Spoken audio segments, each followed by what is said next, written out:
Okay, अस्सलाम वालेकुम। Okay, आज सेकंड एपिसोड के साथ हमारे चैनल पे for the cricket again I am hosting this session and Qasim is with me. तो लेट्स स्टार्ट द सेशन। क्या हाल है कासिम? ठीक ठाक। हमारा आप कैसे हैं? हाँ, अल्हम्दुलिल्लाह। ओके यार, जो लास्ट डिस्कशन की थी जिसमें हम लोगों ने पाकिस्तान के कुछ फास्ट के कैप्टन्स डिस्कस किए थे, वसीम अकरम वगैरह, वसीम अकरम पे काफी ज्यादा डिस्कशन हुई थी, थोड़ा बहुत शोएब मलिक और इंजमाम, इनको भी कुछ ना कुछ डिस्कस किया था, फिर सरफराज पे भी कुछ क्वेश्चंस हुए थे। बाबर आजम तक हम लोग उसकी बैटिंग वाइज तो पहुंच गए थे, लेकिन आगे ज्यादा डिटेल में नहीं पहुंचे थे। आज उसी सेशन को थोड़ा डिफरेंट वे में कंटिन्यू करेंगे, क्योंकि हम लोग उन कैप्टन्स के कंट्रीब्यूशंस देख रहे हैं। तो इसी हवाले से मैं पहला सवाल रेज करूंगा कि आपके ख्याल में वसीम अकरम ने किसी एक प्लेयर का नाम दें कि कोई एक ऐसा प्लेयर रेज किया जो कि पाकिस्तान की टीम की सबसे बैकबोन रहा, बहुत ही बड़ी बैकबोन, सिंगल प्लेयर। लाइक जैसे इंजमाम यूसुफ, ये कॉम्बिनेशन तो था एक बहुत स्ट्रांग, लेकिन एक सिंगल प्लेयर का नाम बताएं जो कि बहुत वाइटल प्लेयर था पाकिस्तान का, जिसके बगैर ना पक्का डिफरेंस महसूस होता था। तो आपके ख्याल में वसीम अकरम ने ऐसा कौन सा प्लेयर प्रोड्यूस किया था? इस तरह देखा जाए हमारा तो मेरे ख्याल से मैच विनर्स पे मैं आऊंगा। वैसे तो कल हमने 3-4 प्लेयर्स पे बात की थी, इन लाइट्स ऑफ रजाक हो गए, अजहर महमूद हो गए, लेकिन उनका कैरियर भी लिमिटेड था। जैसे हमने देखा अब्दुल रजाक 2009 तक खेले, अजहर महमूद उससे पहले चले गए, इतना ज्यादा प्रोलॉन्ग नहीं किया। और फिर सकलैन मुश्ताक भी कैरियर को इतना लेके नहीं चल सके due to any X factors. लेकिन जहां तक बात रहेगी एक प्लेयर की और मैच विनर की, थोड़ा सा मैं इसी पे जाऊंगा कि माइट भी आप कह सकते हो कि शाहिद अफरीदी का नाम जहन में आ रहा है कि एक बहुत यंग उस पर उन्होंने ज्वाइन किया और अभी ही स्टिल प्लेइंग पीएसएल और डोमेस्टिक क्रिकेट वगैरह का पार्ट होते हैं, तो वो अभी तक चल रहे हैं। अगर मैं किसी एक को पॉइंट आउट करना होता है तो स्किल वाइज शाहिद अफरीदी बहुत बेहतर प्लेयर है। Shahid Afridi match winner, but we can't rely on every match on him, सीधी जो बात मैं करूंगा। लेकिन सकलैन हो गया, रजाक हो गया, अजहर हो गया, ये वो प्लेयर है जो आप डिपेंडेबल प्लेयर्स हैं आपके, they have to score every 4 out of like 2 matches में ये करेंगे, आपको डिलीवर करके देंगे। शायद अफरीदी का बस यही आए और गए, यू कांट रिलाई। लेकिन नाम जरूर उनका लेना चाहूंगा कि उनके टेन्योर पे शाहिद अफरीदी ने काफी खेला है, उनके साथ खुद भी खेला है, बड़ी यंग एज में वो ऑफ टू ए 2011 में कैप्टनसी की पाकिस्तान की, 2015 में वर्ल्ड कप में पार्ट थे। तो वो वाहिद एक प्लेयर है जो वसीम अकरम के टाइम पे आया और काफी लंबा प्रोलॉन्ग किया उसने, और 2015 में उनकी रिटायरमेंट हुई, विच मीन्स के 3 में वसीम अकरम गए थे और 12 साल शाहिद अफरीदी और खेले। इन कंट्रास्ट अगर आप अब्दुल रजाक देखते हो, अजहर महमूद देखते हो, सकलैन देखते हो, तो 2009 के एरिया में ये लोग सब चले गए थे। 2009 का टी20 वर्ल्ड कप रजाक ने शायद खेला था, फाइनल में 3 विकेट ली थी, वो याद है। अजहर महमूद उससे पहले गए, सकलैन उससे पहले गए। तो वाहिद एक शाहिद अफरीदी बचते हैं जो उनके टेन्योर के ऐसे प्लेयर हैं जो काफी यंग आए, उसके बाद स्टेबलाइज किया, टीम की कैप्टनसी ली और 2015 में खुद रिटायर हुए। तो शाहिद अफरीदी की ग्रूमिंग में भी समहाउ वसीम अकरम का काफी हाथ समझना चाहिए। Even though Shahid Afridi is not that much dependable या एक रोल का प्लेयर मैं उनको नहीं कहूंगा, he is a match winner, लेकिन still a star for Pakistan. Your question for your answer is definitely Shahid Afridi. हाँ ठीक है। हाँ, अफरीदी ने बहुत लंबा अरसा सर्व किया और बहुत सारी गेम्स जो पाकिस्तान कंफर्म लूज कर चुका होता था, अफरीदी ने जितवाई हैं ऐसी बहुत सारी गेम्स। लेकिन आइदर विद द बैट और विद द बॉल, मतलब yes, Afridi both. Allrounder. Afridi का की जब बैटिंग ज्यादा अरसा नहीं चली तो उसने अपनी बॉलिंग को बहुत नेक्स्ट लेवल पे इम्प्रूव कर लिया था, जब पाकिस्तान टीम को बिल्कुल ही खत्म हो गई थी बॉलिंग। ये बिल्कुल सही कह रहे बिल्कुल हैं। मैं इस चीज से एग्री करूंगा। लेकिन इन कॉन्ट्रास्ट अफरीदी का ना एक ड्रॉबैक अगर मैं देखूँ ना, उसने बहुत सारे ऑब्वियस मैचेस उसकी वजह से हारा भी है पाकिस्तान अगर देखा जाए तो। बिल्कुल मैं सही कि कह रहे हैं। उसका टैलेंट बहुत नेक्स्ट लेवल था अफरीदी का, उसको उसको इतना जस्टिस नहीं किया उसके साथ। थोड़ा सा और कर लेता ना, मैं कि उसकी 26-27 की एवरेज भी हो जाती, तब भी हम कहते हैं जस्टिस किया उसने। लेकिन थोड़ा सा अनजस्ट रहा। लेकिन हाँ, बिल्कुल मेरा ऐसा इसमें है। ओपिनियन थोड़ा सा डिफर है। वो ये कि रजाक जो है ना, वो 15 साल लगातार खेला है, बगैर 15 साल नहीं, 10-12 साल। तो मेरा नॉन ओपिनियन, स्टॉप। हाँ, नॉन स्टॉप खेला है। और जिस दिन वो नहीं होता था, पता चलता था पाकिस्तान के आखिरी 6 ओवर में 40 रन चाहिए होंगे, नहीं बना सकता पाकिस्तान ये बिल्कुल ऐसा है, ये बिल्कुल फर्क ऐसा था है। रजाक। खैर, मेरा तो ओपिनियन हमारा थोड़ा सा डिफरेंट है, आपने थोड़े और एंगल से देखा उस चीज को।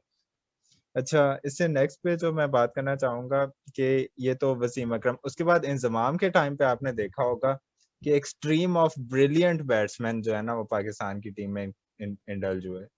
या आप देखें तो सलमान बट सबसे मेजर प्लेयर था, आसिम कमाल भी आया, यासिर हमीद भी आया, फिर शुएब मलिक को सहारा दिया, कामरान अकमल को लाया टीम में, तो मतलब कि एक स्ट्रीम आई एक बहुत जबरदस्त किस्म के प्लेयर्स की। लेकिन पता नहीं समहाउ कोई भी up to the mark perform नहीं कर सका, कुछ गायब हो गए, यासिर हमीद गायब हो गया, उसकी आपको क्या रीजन नजर आती है कि एक इतने बड़े प्लेयर्स आए नेक्स्ट लेवल के और सारे गायब हो गए? जो नाम आपने हमारे लिए डेफिनेटली बहुत साउंड क्रिकेटर्स, आसिम कमाल एक टेस्ट खेला 99 रन उसने स्कोर किए, उसके बाद suddenly is out of nowhere. Yasir Hamid like one of my favourite, the way he plays, और उनकी जो पार्टनरशिप, मुझे याद है एक न्यूजीलैंड की सीरीज थी इमरान फरद के साथ, 5 कंसेक्टिव 100 की पार्टनरशिप लगी और बड़ा स्टाइलिश बैट्समैन था एकदम, वो भी सडनली डिसअपियर हुआ। इसके अलावा आपने 2-3 नाम और भी लिए। तो कहना देखा जाए तो ये पाकिस्तान में जो कल भी हम एक बात कर रहे थे कि थोड़ा सा पॉलिटिक्स का इवेंट एक रहा है एलिमेंट, और इन एंड आउट में किसी एक प्लेयर को दूसरे पे तरजीह दे के सडनली ड्रॉप किया जाता है। फवाद आलम इसकी प्राइम एग्जांपल है। आप देख सकते हैं कि कितना उस बंदे ने हार्डवर्क किया, 2009 में डेब्यू किया श्रीलंका के साथ, 167 एज अ ओपनर स्कोर करता है, अगले मैच में उसको ड्रॉप किया जाता है। कोई भी कंट्री 167 पे एक बंदा ओपन पे आगे कर रहा है with N Asian good side, Sri Lanka is a good side, ये नहीं कि कोई मिनों के साथ खेल रहे थे, और सेकंड टेस्ट में उसको आप ड्रॉप कर दियो। तो लाइकिंग एंड डिसलाइकिंग का फैक्टर जो चलता रहा, Inzamam himself is not a mentally a tough guy to be honest, मतलब वो ऊपर से जो फीड करेगा, कल भी हम बात करते हैं, मैं उसको एक अच्छा कैप्टन नहीं मांगता। अच्छा कैप्टन वो है जो अपने स्टांस पे खड़ा रहे, जो उसको प्लेइंग 11 चाहिए, वो उसकी जो उसके मोटिव्स हैं, जिस तरह वो मैदान में उतारना चाहता है। इंजमाम में समवट लाइक कोई उसके कान में डाल देगा कि इस प्लेयर को इंडक्ट करो, तो वो डेफिनेटली किसी को बिठा के दूसरे को इंडक्ट कर देगा। That's my personal perspective.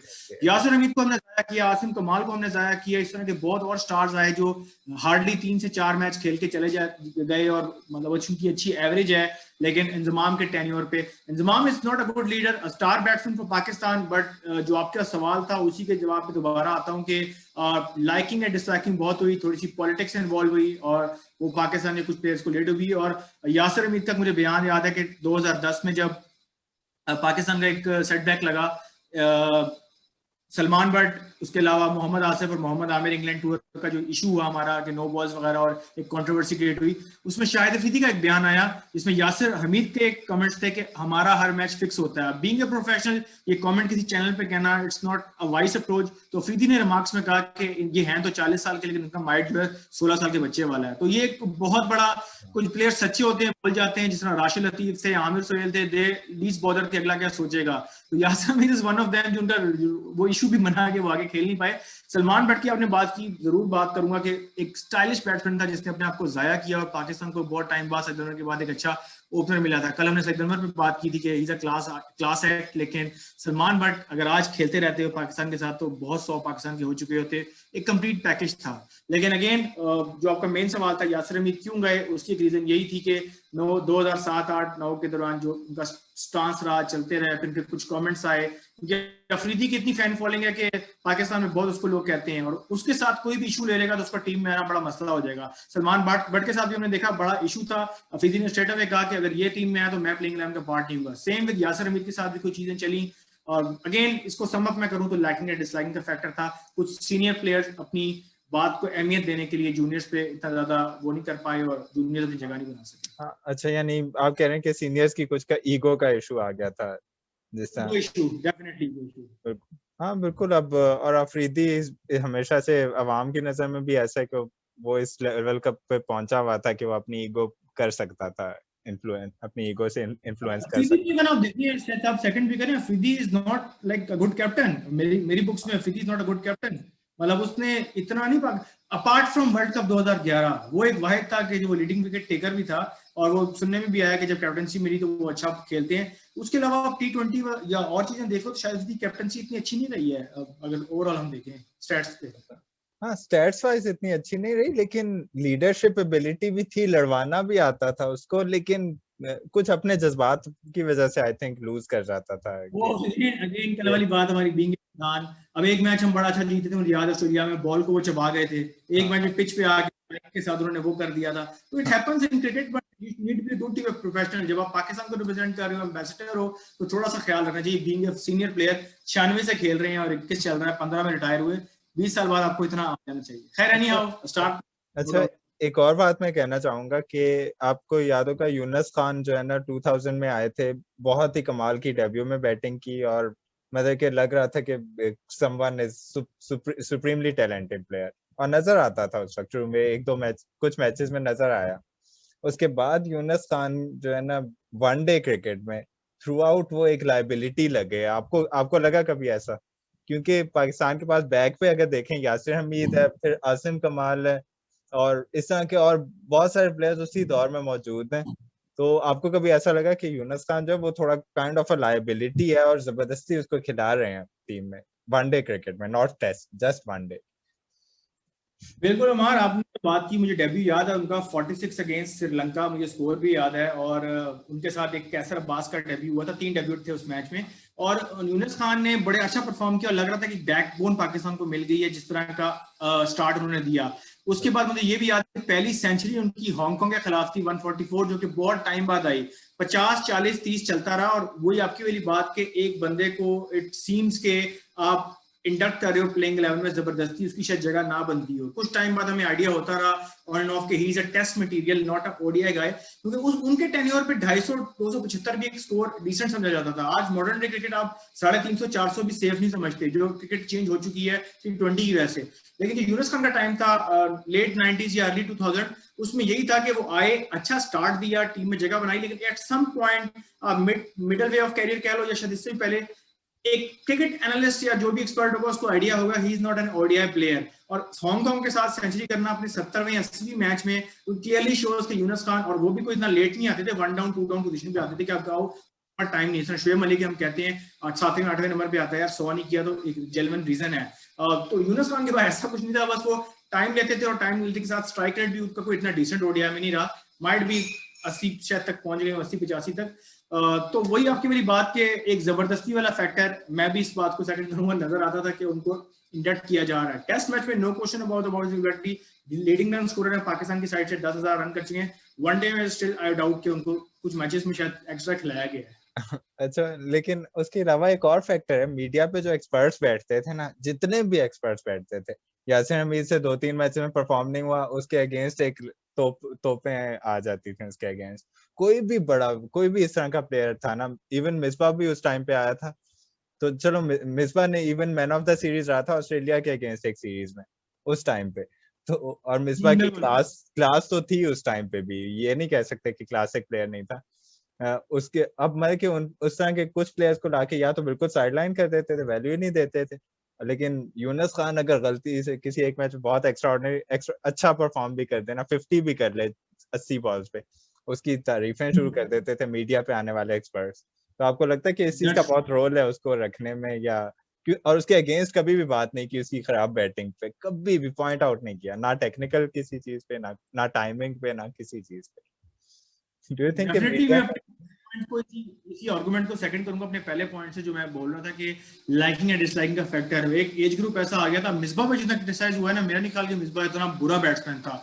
Misbah के बाद अभी इस पे आएंगे हम, आपने बात की, इस तरह मिसबा के टेन्योर पे भी आएंगे, but I personally like Misbah. इस तरह मिसबा को लोग टुक टुक कहते हैं, बला बहुत कहते हैं, लेकिन एक क्रिकेट एक्सपर्ट, या शायद मेरा परसेप्शन है कि वो एक बड़ा कूल काम, बड़ा अच्छा कैप्टन था वो भी। और उसने जो रन भी किए, जिस सिचुएशन पे वो आता था 30 पे 4 30 पे 5, तो वहां सिचुएशन बनती थी। यूनुस खान की बात आपने बिल्कुल ठीक है, जो उसको एक्स्ट्रा सपोर्ट मिली, चाहे वो शोएब अख्तर हो, चाहे वो याया हुसैनी हो, कोई भी क्रिकेट एक्सपर्ट हो, तो विदाउट लाइक एनी के कोई स्टार परफॉर्मेंस हो, आपकी वाली बात के 80 गेंदों पे आप 50 कर रहे हो, या आपने 100 कर दिया 150 बॉलों पे होंगे, तो आपको बड़ा प्रमोट किया जाता था कि शायद जगह रखने के लिए टीम में कि ये हमारे लिए वाइटल प्लेयर है। लेकिन मॉडर्न डे क्रिकेट ओडीआई में ऐसे ऐसा गेम चेंज हुआ, और आपको एक फ्लरिश बैट्समैन चाहिए होते थे जब से ये पावर प्लेज इंट्रोड्यूस हुए हैं। तो यूनुस खान की जगह फिर ऐसा सबको रियलाइज हुआ कि अब शायद जगह नहीं बनती। लेकिन अगेन जो पॉइंट है उस पर मैं डेफिनेटली आऊंगा कि जगह जबरदस्ती थी, और पीछे किसी की बैक थी जो प्लेइंग 11 का पार्ट हो जाते थे, वरना ऐसा कुछ। इवन T20 में वो कैप्टन जब थे तो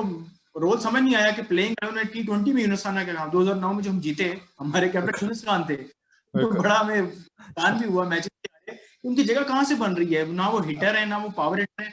हाँ, 20 क्रिकेट भी आपको एक स्ट्रेटजी से खेलनी पड़ती है, मैं मानता हूँ, लेकिन उस स्ट्रेटजी में समहाउ मलिक जैसा बंदा हो तो ठीक है, अगर आप स्टार्ट ले रहे हो, एंड में आप हिटिंग करोगे, आपको पता है ये बंदा निकाल लेगा। अजहर महमूद हो गया, रजाक हो गया, हम आपने इस तरह बात की, रजाक होता तो पता होता था कि 6 ओवर में 70 भी हो सकता है, मैगरा को 5 ओवर चौके मार चुका है 1 ओवर में।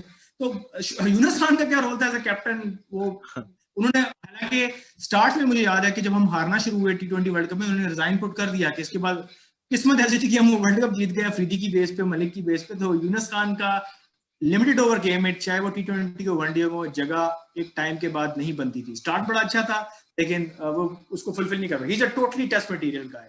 हाँ बिल्कुल। अच्छा, आपका एक और क्वेश्चन लेना चाहूंगा। अगर यूनुस खान की जगह आपके ख्याल में 2002 से 2007 का जो टेन्योर है, अगर मिसबा को उस वक्त ले आते तो पाकिस्तान के लिए कैसा होता? मैं जस्ट ओपिनियन पूछ रहा हूँ जनरल, क्योंकि I Misbah think that would be very, ठीक है। आप टेस्ट फॉर्मेट की बात कर रहे हैं या वनडे की बात कर रहे हैं? Just one day. I think that would be very healthy. Misbah already अपने आप को पॉइंट प्रूव करा चुका था कि उसकी एबिलिटीज क्या है। इवन तो बड़ा लेट चांस मिला और उसको T20 में छक्के मार के बताना पड़ा कि उसका कैलिबर क्या है। वो सिर्फ टुक टुक का नहीं प्लेयर है। आपको मैचेस याद होंगे इंडिया के साथ, 2 मैचेस, इवन दो हम हार गए लेकिन कितना क्लोज वो ले गया था मिसबा। 18 बॉलों पे 42-44 चाहिए था और वो हरभजन को 3-3 छक्के पड़ रहे हैं T20 में। वहां से मिसबा उठे, फिर आरसीबी ने आईपीएल में उनको हायर किया, एक टेस्ट प्लेयर को जिसको पाकिस्तान में इतना लाइक नहीं किया जाता कि ये प्लेयर नहीं है वो मिसबा का। लेकिन वो ये आपका क्वेश्चन के मिसबा अगर उस टाइम पे होते तो पाकिस्तान का मेरे ख्याल से ज्यादा मिडल ऑर्डर सिक्योर होता और मिसबा शायद अभी 4-5 सेंचुरियां शायद उस टाइम लगा चुके होते। अभी उनकी 0 सेंचुरी है, 96 उनका हाईएस्ट है 160 मैचेस खेलने के बाद। लेकिन थोड़ा सा टाइम उनको एक्स्ट्रा मिला और बहुत इंतजार करना पड़ा। जो फवाद आलम के साथ हुई, मुझे लगता है वही चीज थोड़ी मिसबा के साथ भी हुई। वो जगह उनकी बदली थी और मेरे ख्याल से बेस्ट रिप्लेसमेंट थे। वो भी टाइम उस तरह लेते हैं, मैं मानता जरूर हूँ, लेकिन थोड़ी सी हिटिंग एबिलिटी भी रखते हैं। यूनुस खान से तो छक्का, आप क्रिकेट इन्फो भी जाएंगे तो उनके हार्डली ओडीआईज में कोई छक्के होंगे मेरे ख्याल से। तो मिसबा के टेस्ट क्रिकेट में उनकी सेकंड फास्टेस्ट सेंचुरी है अगर उस तरह देखा जाए तो। Misbah bit better. हाँ बिल्कुल, मिसबा मैं कि क्लास वाइज ओवरऑल ना मिसबा बेहतर ही था। मैं कि उस एटलीस्ट इस लेवल का था कि इंजमाम और यूसुफ को साथ लेवल पर तो नहीं लाते, लेकिन कम से कम कंपैरिजन कर सकते थे उसको वनडे में, इंजमाम और यूसुफ हमार वही बात कि उस टाइम इंजमाम भी थे, यूसुफ भी थे, यूनुस भी थे। एक पाकिस्तान का जो ट्रायो था, ट्रायंगल, ये काफी स्ट्रांग था। और यूसुफ जो है कभी मिसबा के फेवर में नहीं रहे। आपको उनकी पास्ट की भी आइडिया हुआ, उनके कुछ चलते रहे controversies. Mohammad Yusuf never like Misbah ul Haq, और मिसबा ने काफी दोनों ने रिस्पेक्ट, इकट्ठा भी खेला है थोड़ा अरसा। वो अब थोड़ा खेला है, कैप्टनसी में खेला है। यूसुफ की कैप्टनसी में मिसबा ने भी खेला है, इंग्लैंड का टूर मुझे याद है, लेकिन बड़ा लिमिटेड खेला है और थोड़ी सी डिसलाइकिंग फैक्टर थे जो इन आउट। शायद ये भी एक रीजन हम कि उनको अपनी जगह की, शायद वो, वैसे तो मोहम्मद यूसुफ को जगह मेरा नहीं ख्याल कोई ले सकता है, इंतजाम की जगह कोई ले सकता होगा, लेकिन एट द एंड हमने देखा कि मिसबा और यूनुस का ट्राई आया वेस्ट इंडीज में, हमने जो आखिरी सीरीज जीती जो उनका फेयरवेल था, तो उन्होंने ओवरकम कर लिया वो चीज। लेकिन हम एक टाइम पे समझते थे कि इंजमाम यूसुफ का रिप्लेसमेंट हो ही नहीं सकता। तो शायद ये फैक्टर भी था, जिस तरह बॉलिंग में भी होता है। वसीम अकरम वकार को थ्रेट था शोएब अख्तर हमसे आगे ना निकल जाए, खिलाया नहीं। शोएब अख्तर जो भी कहते हैं अपनी बुक में कि एक बड़ा बड़ा थ्रेट था कि ये मुझसे फास्टेस्ट बॉलर है, ये रिकॉर्ड। तो एक प्रोफेशनल जेलसी होती है, अच्छी होनी भी चाहिए, लेकिन जब आप कंट्री को रिप्रेजेंट कर रहे हो तो थोड़ा सा आपको देखना चाहिए। और मैनेजमेंट और बोर्ड का बड़ा रोल है कि कौन से प्लेयर को इंडक्ट किया जाए। फवाद आलम के साथ जो किया है उसके बाद रिसेंट बोर्ड को सोचना चाहिए। मोहम्मद वसीम मेरे ख्याल से जो करंट बोर्ड के चीफ सिलेक्टर हैं, he is doing a fabulous job, जो मेरे ख्याल से बड़ा मेरिट पे ला रहे हैं। वो सुनते भी हैं चीजों को, उनके क्रिटिक्स कितना बोलते हैं। इवन राशिद अदीब उनके क्लोज फ्रेंड है, शोएब अख्तर है, दोनों शो साथ करते रहे, लेकिन मैंने देखा कि बड़ा उन्होंने क्रिटिक्स किया। लेकिन वसीम अकरम, मोहम्मद वसीम जूम भी नहीं रिंगी, उन्होंने वही सिलेक्ट किया जो वो चाहते थे और बड़ा अच्छा परफॉर्म किया। पाकिस्तान साउथ अफ्रीका को साउथ अफ्रीका में मार के आया है, यहाँ साउथ अफ्रीका या वहां मारा, तो things are going in right direction now. और मोहम्मद वसीम इस कैलिबर का बंदा है कि उससे आप ऑनेस्टी एक्सपेक्ट कर सकते हो।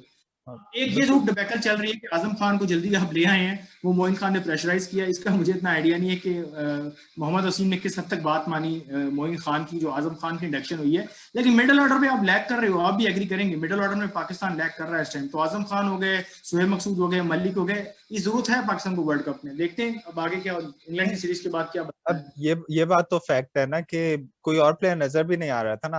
मैं कि आज से एक हिटर चाहिए तो और किसकी तरफ देखते हैं, वही नहीं, वही एक नजर आ रहा था ऑप्शन।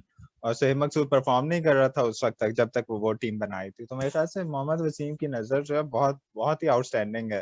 फॉर एग्जाम्पल स्पेशली जो इमाद वसीम की जगह नवाज को लाया ना, वो और प्रूव किया नवाज और बड़ा बहुत ही, लॉजिकल उनका आर्गुमेंट था।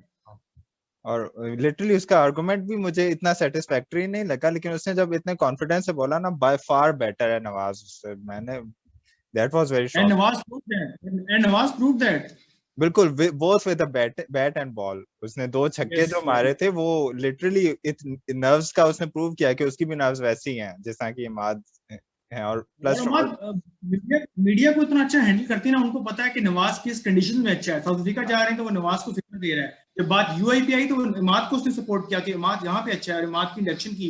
वर्ल्ड कप भी हमारा यूएई में है, तो मेरे ख्याल से टसल रहेगा कि इमाद वर्सेस नवाज और मोहम्मद वसीम, देखते हैं किसके साथ जाते हैं। तो बड़ा एक पूरी प्लानिंग के, ये कभी पास्ट में नहीं देखा कि पूरी प्लानिंग के साथ लैपटॉप उनका खुला होता है, एनालिसिस होते हैं पास्ट प्लेयर का रिकॉर्ड। उस दिन शाह को उन्होंने ड्रॉप किया, बड़ा अच्छा वैलिड था जब उनकी फॉर्म ही नहीं चल रही थी। पूरा उन्होंने एनालिसिस ग्राफ दिखाया कि कहां पे ये लैग कर रहा है, इसकी एवरेज क्या है। ये चीजें पास्ट में नजर नहीं आई, लाइकिंग डिसलाइकिंग तुम अंदर ये होता रहा है। तो अब एक पूरा माइंडसेट आपको नजर आएगा, और आप सबको, क्योंकि आप भी एनालिटिक्स को इतना फॉलो करते हैं और आपको पता है स्टैट्स क्या हैं, तो it's a very promising thing for Pakistan. जो लोग मोहम्मद वसीम को क्रिटिसाइज कर रहे हैं ना, उनको उसके लैपटॉप से तकलीफ हो रही है।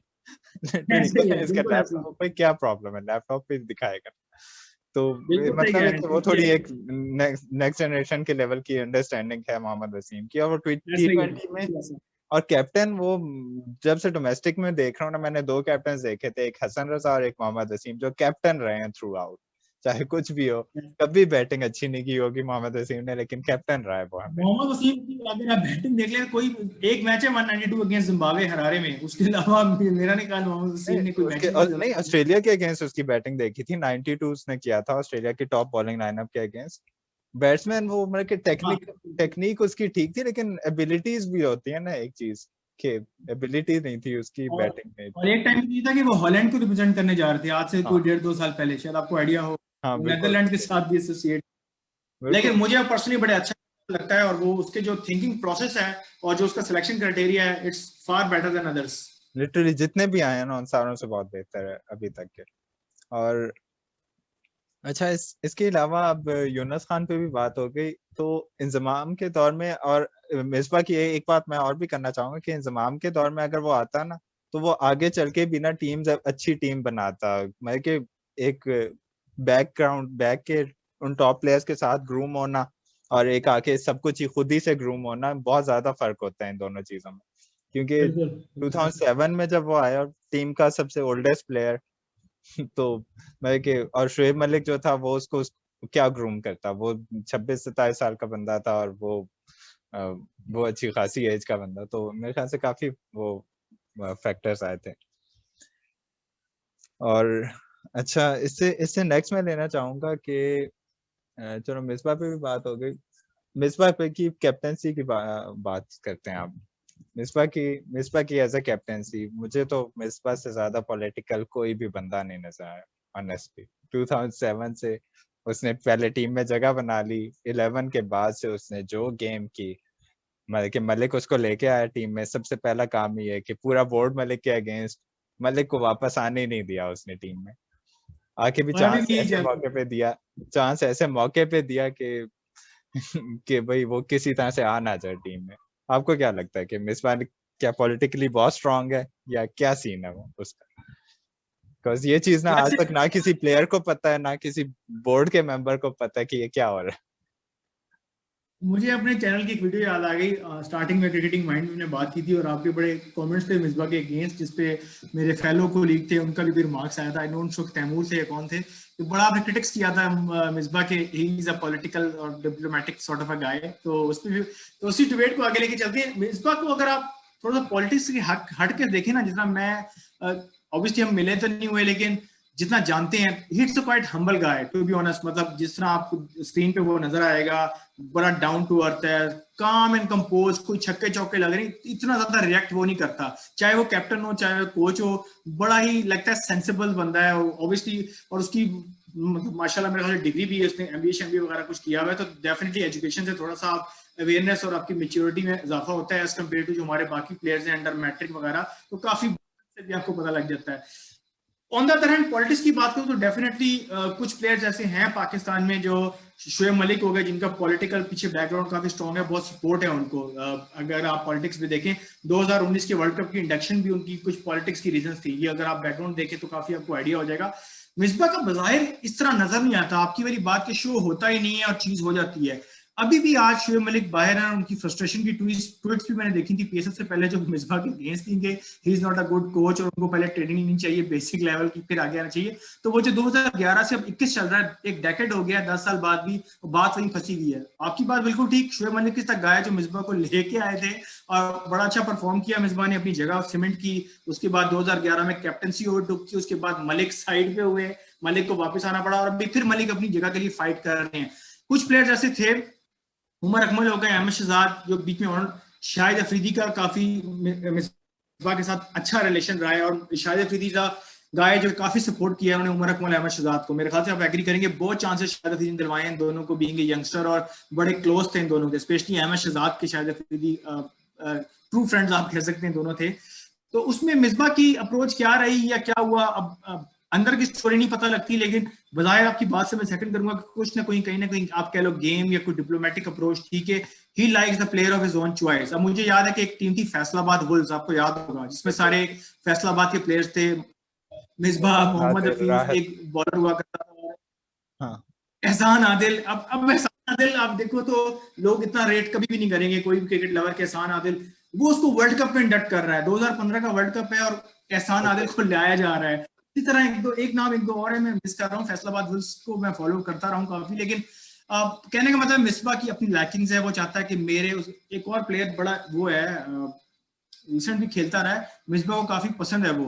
आप इस्लामाबाद यूनाइटेड में भी देखेंगे तो ये इफ्तिखार वाला जो ग्रुप है ना, पिछले दिनों भी डिबेट चल रही थी कि ये भी इफ्तिखार, आसिफ अली और जितने भी हार्ड हिटर हैं, मिसबा इनको लाता है और कहता है इंटरनेशनल में भी आएंगे। आसिफ अली को भी तक जितने चांस मिल रहे हैं, आई एम श्योर कि मिसबा के उनमें मिल रहे हैं। जो उसने परफॉर्म किया है पिछले दिनों, कुछ भी नहीं किया, वो मिसबा पे बात आनी चाहिए कि why is inducting Asif Ali.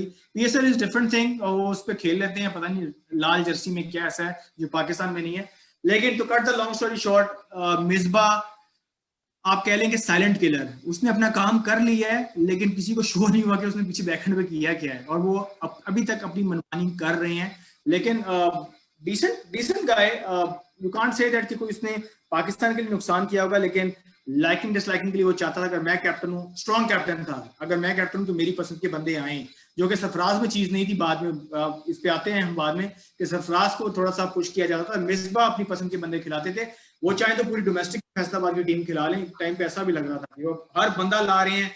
अब एहसान आदिल का इतना कैलिबर नहीं है, इसी तरह हमाद आजम को भी कोई चांस मिले, बड़ा अच्छा प्रॉमिसिंग प्लेयर था, और एक दो प्लेयर ऐसे हैं जो सईद अजमल के साथ काफी एसोसिएट थे। सईद अजमल खैर कहने पे तो मैं नहीं कहूंगा कि स्टार बॉलर, और काफी पाकिस्तान को सर्व किया है। तो ऐसा हुआ है पास में कि मिसबा के जो क्लोज प्लेयर्स हैं वो आए हैं, and Hafeez was one of them. थोड़ा सा इनका बीच में आपस में भी हुआ है, लेकिन वही बात है, मलिक और हफीज की बात आएगी तो मलिक का थोड़ा इन्होंने ज्यादा, सॉरी हफीज को ज्यादा सपोर्ट किया मिसबा ने, क्योंकि एक सीनियर प्लेयर ही जा सकता है, अब T20 यंगस्टर की गेम है, यू नेवर नो। लेकिन पॉलिटिक्स में शोएब मलिक भी कम नहीं है। अब देखते हैं कि वर्ल्ड कप से पहले क्या इस पे भी मैं अभी बात करता हूँ, लेकिन अब इंजमाम की भी कैप्टनसी की अगर बात करें ना, उसने पाकिस्तान को कुछ प्लेयर्स ग्रूम करके दिए थे, यासिर हमीद, सलमान बट, और कुछ अपनी अपनी हरकतों की वजह से नहीं जगह कर सके उनमें। यासिर हमीद, सलमान बट दोनों को मैं कहूंगा अपनी जुबान पे कंट्रोल नहीं किया, जिसकी वजह से वो आगे नहीं सर्व कर सके।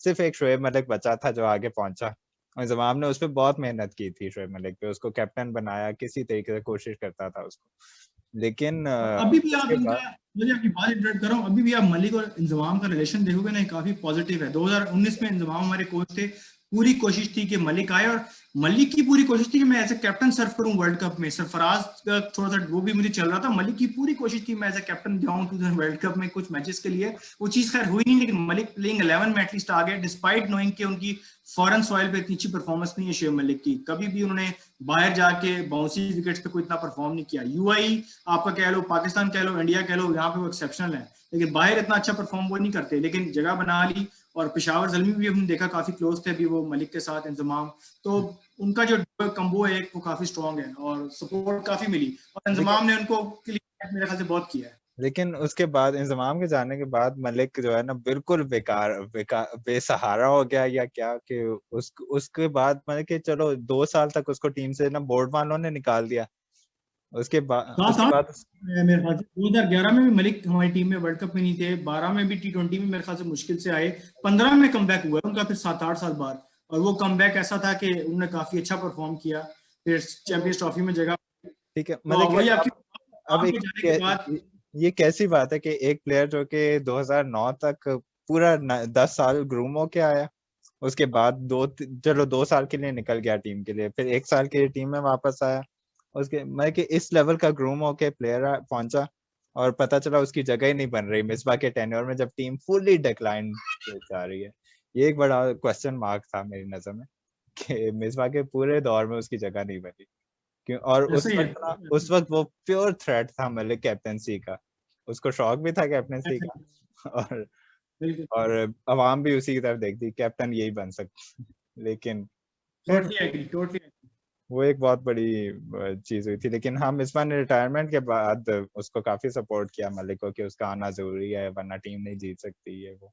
लेकिन मिसबा के टाइम पे टीम जो है ना 7वें नंबर पे चली गई, और एक प्लेयर जो ग्रूम हो सकता था, एक स्टार प्लेयर डेवलप जिसको ग्रूम करना चाहिए था, हमाद आजम और उमर अकमल, इनको भी बैक से सरफराज ने ग्रूम किया था, और मिसबा ने आके इन दोनों को यूटिलाइज नहीं किया। ये बहुत बड़ा मिसबा का मेरे ख्याल से ड्रॉबैक था as a captain. Umar Akmal और हम एक पूरा सेशन कर सकते हैं। उमर अकमल टैलेंट की कोई कमी नहीं है, मतलब आप शॉट्स देखें, 360 प्लेयर है वो, बहुत ही अच्छा प्लेयर है, चाहे टेस्ट क्रिकेट हो, वनडे हो, T20 हो। जो एटीट्यूड का प्रॉब्लम उनमें रहा है ना, और अहमद शहजाद में, ये जो हमारे मिकी ऑथर थे उससे पहले 2-3 कोचेस भी कह चुके हैं कि वो एज अ प्रोफेशनल नहीं रहे ना, तो मतलब उन पे क्या बंदा डिबेट क्या करे। उमर अकमल बस पर्सनली मुझे भी काफी पसंद थे और जगह बना सकते अब थे। हमाद आजम की जगह तो बन सकती थी, रजाक को भी माल बाहर आजम कर बहुत दिया। promising, माल आजम बहुत प्रॉमिसिंग। अभी अंडर 19 से जो ये वेस्ट इंडीज को उन्होंने हराया था, वर्ल्ड कप पाकिस्तान जीता था, उसके बाद ये इंडक्ट हुए, तो लग रहा था कि रजाक की रिप्लेसमेंट है, बहुत लोगों ने कहा था। हाँ, और बैटिंग में बॉलिंग में दोनों में बड़े अच्छे थे, लेकिन नहीं सरवाइव कर पाए। और नहीं अब और परफॉर्मेंस भी कोई बुरी नहीं दी उसने कभी भी, इंटरनेशनल लेवल पर ठीक ही थी परफॉर्मेंस जिस नंबर पे मिड आता लेवल रहा है, कोई इतना बुरा नहीं रहा, बिल्कुल है। मिड लेवल लेकिन रहा है, लेकिन कोई उसको ग्रूम ही नहीं किया, मतलब कि एक बहुत मेजर फ्लॉ वो हुआ है मिसबा के दौर में। उसके बाद सरफराज को ऑन दी अदर हैंड देखें, जितने भी डैमेजेस हुए थे मिसबा वगैरह उसके बाद अजहर अली को कैप्टन बना के गए तो इतने बुरे हाँ, वो भी एक डैमेजेस बड़ा थे। डिबेटेबल पॉइंट है कि हाँ, अजहर अली को कैप्टनसी कोई सोच नहीं रहा था। मिसबा की नजर में ही इज मेरे ख्याल से नाइस गाय, विदाउट नोइंग के कोई लीडरशिप स्किल्स भी होते हैं, आपने टीम को लेना चलता है, प्लेयर्स को ग्रूम करना होता है। साथ उनके कौन खेल रहे हैं, असद शफीक है, मतलब असद शफीक को वो क्या अजहर अली ग्रूम करेगा, दोनों सेम एज हाँ, ब्रैकेट्स के हैं साथ। तो कोई थिंकिंग प्रोसेस नजर नहीं आया कि भाई अजहर अली इज गिविंग, चलो दे भी दिए, वी आर थिंकिंग कि अच्छा होगा। Azhar Ali very cool, very calm, एक तरह से आप कह लो कि वो किसी पे गुस्से भी नहीं हो सकते थे। हाँ, बाउंड्रीज लग रही, मैंने कहा वो चुप खड़े रहते थे। बड़ा हाँ, गंदा पाकिस्तान का 3-0 व्हाइट वॉश हुए बांग्लादेश से हम पहली ओडीआई हाँ, सीरीज हाँ, की कैप्टनसी में, बिल्कुल। और उसके बाद और नीचे ही जाते रहे। उस टेस्ट चीज ने फवाद बहुत आलम को अच्छा बहुत है। डैमेज किया था, याद है वो बांग्लादेश की वो सीरीज थी जिसके बाद फवाद आलम एक लंबे अरसे के लिए टीम से बाहर हो गया था, उस सीरीज में ऐसा था ही वो है, बाहर। ऐसा ही है, बिल्कुल तो कितना बिल्कुल। नुकसान, सरफराज ने कितने डैमेजेस को रिकवर करना शुरू किया था वो इतने ज्यादा मरहम उसने लगा के टीम को 5वें या चौथे नंबर पर पहुंचाया था। वो एक अमेजिंग चीज थी सरफराज के एंड पे। और डेफिनेटली मलिक की सपोर्ट और हफीज की सपोर्ट, और इवन ये कि मिसबा के दौर में जो प्लेयर्स, उमर अकमल और उनका तो नाम ले लिया, उमर अमीन भी आया था, सुहेब मकसूद आया था, जो कि सुहेब मकसूद को चलो उसकी अपनी गलती थी कह सकते हैं, लेकिन बाकियों को ग्रूम कर सकता था, फवाद आलम, बहुत सारे प्लेयर्स थे, लेकिन कैप्टन ये होता है, कोई इस तरह का कैप्टन बन जाए जो ना प्रोवाइड कर सके इतनी ग्रूमिंग वगैरह, तो फिर प्लेयर आपका जाया ही होता है बिल्कुल। हाँ। तो उसके लिए लाजमी एक सीनियर का गैप हो, एज लिमिट, जो कल हम बात करते हैं कि इंजमाम के टाइम पे एक एज ब्रैकेट ऐसा था कि प्लेयर्स ग्रूम हो सकते थे। हाँ, अगर मिसबा को उस टाइम पर ले आते तो शायद मिसबा बहुत अच्छे प्लेयर्स ग्रूम कर लेता, अगर मिसबा उस टाइम पे वो खेला प्लेयर हो। वो टाइम बेटर था, बिल्कुल। हाँ, बिल्कुल। चले बस यहीं तक ही रखते हैं। बाबर आजम का तो टेन्योर अभी चल रहा है, और मेरे ख्याल से उसको, बाबर आजम को जिस स्टेबल वे में बोर्ड ट्रीट कर रहा है, मेरे ख्याल से वो काफी आगे जा सकता है।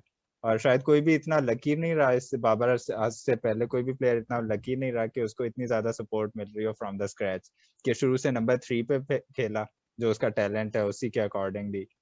तो जिस तरह से उमर अकमल है, नंबर 3 का प्लेयर था, लेकिन नंबर 6 पे खिलाते रहे, तो बाबर आजम के साथ ऐसा कुछ नहीं हुआ अभी तक। ये एक बड़ा फैक्टर है उसका। तो मेरे ख्याल, लेकिन इसमें बात जरूर करूंगा, 2 मंथ्स पहले एक न्यूज सुनी हमने, जब मोहम्मद वसीम ने टीम अनाउंस की, बाबर कहता है कि मेरी प्लेइंग 11 मेरे मुताबिक नहीं गई। मतलब एक media app, you never know कि सदाकत कितनी है इस पे। मैं जब बाबर को कैप्टन बनाया था, टू बी ऑनेस्ट मैं भी बाबर के हक में था। हम अब बेसिकली फॉलो क्या करते हैं कि any person who is playing, whether a batsman और bowler who is playing good cricket should be a captain. Realistically ऐसा होता नहीं है, टू बी ऑनेस्ट। मतलब अगर विराट कोहली एक प्लेयर अच्छा है, इंडिया से कैप्टन बना रहा है, नहीं है लाजमी कि एक अच्छा बैट्समैन या अच्छा बॉलर एक अच्छा कैप्टन भी होगा। मतलब ये चीज एक बड़ी फजूल सी लॉजिक है। डैरन सैमी को कल भी मैंने बात की थी कि वो अच्छा प्रॉमिसिंग ऑलराउंडर है, लेकिन थिंकिंग कैप्टन आपका होना चाहिए जो कैप्टन लड़वाए। अब बाबर आजम चल अच्छा रहा है, आई होप पाकिस्तान के लिए आगे भी रिकॉर्ड करे, लेकिन शुरू से मैं इसके फेवर में नहीं था। और अभी भी कुछ डिसीजंस ऐसे आते हैं, जिस तरह मोहम्मद वसीम ने कहा कि मेरी ये टीम सेलेक्ट है, बाबर कहता है कि मुझे वहाब चाहिए था, ये बयान भी आए हैं, मुझे वहाब चाहिए था, मुझे शोएब मलिक चाहिए था, मुझे ये चाहिए था। फिर बाद में बाबर को डिनाई करना पड़ा कि तुम्हें ये बात नहीं बोलनी। अब बाबर की भी अब एज मेच्योरिटी ऐसी है कि उसको बोर्ड को भी लेके चलना है। आई होप कि चीजें आगे बेटर हो जाएं, लेकिन मैं चाहता हूं ऐसा कैप्टन हो जो मीडिया को भी फेस कर सके, मीडिया को स्पोक कर सके। इवन तो बाबर इज डूइंग गुड, लेकिन मुझे इमाद वसीम पर्सनली बड़ा पसंद था पाकिस्तान की कैप्टनसी के लिए, जो अभी बाबर को मिली उससे पहले।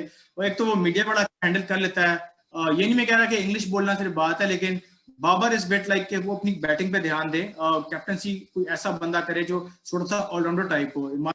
मेरा जहन अपना कहता है वाज अ परफेक्ट एग्जांपल, अगर उनको मिलती तो बेहतर होता। बाकी Babar is doing fabulous job, काफी अच्छा पाकिस्तान चल रहा है उनकी, और प्लेयर्स काफी सपोर्ट कर रहे हैं। और वही वाली बात कि अगर आपका लीडर अच्छा खेलता है तो टीम ऑटोमेटिकली चलती है। तो अभी तक बाबर का ये फायदा हमें हो रहा है कि Babar leading from the front, तो नीचे वाले बंदे भी रिस्पॉन्स करते हैं, फखर जमान भी चलता है। तो जब सरफराज कैप्टन थे लीडर डाउन था काफी, तो उसको प्लेयर्स भी मेरे गालियां वर्ड भी नहीं कहना चाहिए, लेकिन बुरा भला कहते थे कि इवन हफीज की बहुत बड़ी स्टेटमेंट आई थी कि सिर्फ पॉइंट को फ्लिप नहीं करना होता, you have to let from the front. अब इतना बड़ा प्लेयर ये बात कहेगा तो कैप्टन तो डिमोटिवेट होगा। तो सरफराज का टेन्योर बड़ा अच्छा रहा है, हमने डिस्कस इतना ज्यादा उस पर नहीं किया, माइट भी नेक्स्ट प्रोग्राम भी हम करें, लेकिन अप्स एंड डाउन्स काफी आए सरफराज पे, but he was very aggressive captain, और वो बड़ा लड़ता था। बिल्कुल। प्लस बाबर आजम उसी को उसको इसी वजह से अभी तक उसने रखा हुआ है, क्योंकि सरफराज ने ही उसको डेवलप किया इस लेवल पर। और ये बात बिल्कुल बाबर आजम की डेवलपमेंट में सरफराज का बड़ा हाल है। सरफराज ये और बाबर ये मानते भी हैं कि बाबर स्लिप में साथ खड़े होना, किस बॉलर को कौन सा ओवर देना है, किस सिचुएशन को कैसे रीड करनी है, ये सारा उन्होंने सरफराज से सीखा है। तो जो चीज क्रेडिट जाती है सरफराज को डेफिनेटली हमें देनी चाहिए। हाँ बिल्कुल, नेक्स्ट टाइम। और मेरे ख्याल से ज्यादातर क्रेडिट हम लोग सरफराज को ही देंगे, क्योंकि करंट टीम को तो उसी ने बनाया है, एक सिंगल हैंडली नो बनाया है। डाउट, नो डाउट, नो और डाउट। चलो बस यहीं पे प्रोग्राम को बुरे लगते हैं खत्म करते हैं। यार, बुरा लगता है ऐसा इंसिडेंट होना, जिस तरह शाहीन का सरफराज के साथ पीएसएल में हुआ।